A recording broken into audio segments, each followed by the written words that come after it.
Hey class, welcome back. I hope you guys are doing well. This is week 11 of MIS 101, Computer Information Systems Management. Just want to say everyone did a great job on midterm 2. Keep it going. Really proud of you guys. This week we're going to jump back a couple chapters, back to chapter 7, Collaborative Information Systems. Alright? So it's going to be the start of module 3. And if you guys go ahead and jump to modules, right? Module 2, we're done with this. Midterm 2, we're done with this, all right? Module 3, all right? Collaborative information systems, all right? Module 3, we're going to be talking about using information systems for competitive advantage. I mean, that's the whole point of businesses actually buying or utilizing information systems to streamline processes, make user experience a little better, with online portals and stuff like that. Doing everything online, right? Also, it makes, manual tasks go away. Everything's used to be done by hand and paper. So, just trying to streamline processes, make things more effective and efficient for the business itself. All right, that's what Module 3 is about. Now, Chapter 7 is Collaborative Information Systems. That's more of, different tools and softwares used to kind of unify and bring a group of workers and management together that are working on kind of like a similar project or a task, and to kind of, help them or assist them in, finishing their work or completing their project or whatever task or whatever it is, right? Usually there's a goal, then there's the project.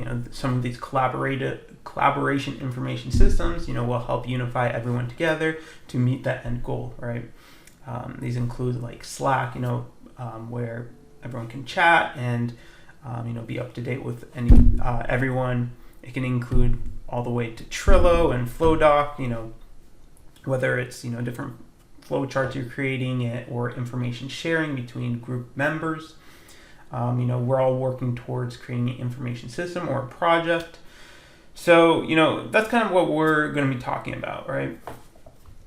So week 11, go ahead, read the chapter. It's pretty informative, relatively straightforward. And then I'd like you guys to review the PowerPoint real quick, just to make sure you guys, when you read the chapter, you picked up on some of the bigger topics, main subjects. All right. And it's not only going to be talking about collaboration information systems, but just collaborating in general, right? Effective ways of doing it, right? So it'll definitely help you down the long run for other group projects that may come along in your professional or academic careers, right? So it's pretty good. Now, besides reading, we have our discussion board. Our discussion board today, it's essentially, I'm going to be asking you to reflect on your experience working on teams in previous classes, as well as collaborative teams in other settings such as campus committees, or if you're working maybe from a professional standpoint. And then, to what extent was your team collaborative, right? Is it more like everyone does their tasks individually and at the end you come together, or, is everyone like dependent on one another and everyone's tasked with different things, but they're contingent upon one another to bring everyone back, or is everyone working on one specific task? And that's more, you'll see a lot more of that stuff, especially if you go specifically into programming. There's a lot of collaborative tools out there, like I mentioned, Slack or, Teams and stuff like that. All right. Did it involve any feedback and iteration, right? What kind of methodology did you guys use? If so, how?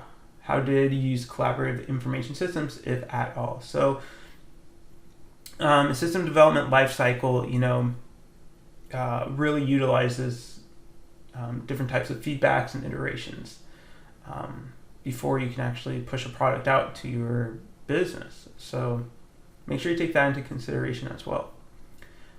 Now, if you do not use collaborative information systems, totally fine. Sometimes you don't, right? Everyone just does their own thing. Everyone write their own page or create a page and bring it back together. Describe how you think such systems might have improved your work methods and results. If you did use collaborative information systems, explain how you could improve on that, given the knowledge that you gained from this chapter. All right, so relatively straightforward. But if you have any questions, feel free to reach out if you need more explanation. But make sure you respond to at least 2 other students and post by April 17th at 11:59 p.m. to at least 2 other classmates. First 3 students to post will receive extra credit, right? That will be calculated at the end of the semester. All right. And other than that, you just have your crossword puzzle for chapter 7. Everyone's been doing a great job on that. And then you have your quiz, right? So 10 questions, 5 points total. But other than that, that's about it for this week. Straightforward, back to the structured, kind of assignment. But with that, I hope you guys have a wonderful rest of your week. We're almost at the finish line, so keep on pushing. And, I'll talk to you guys next week. All right. Have a good one. Bye.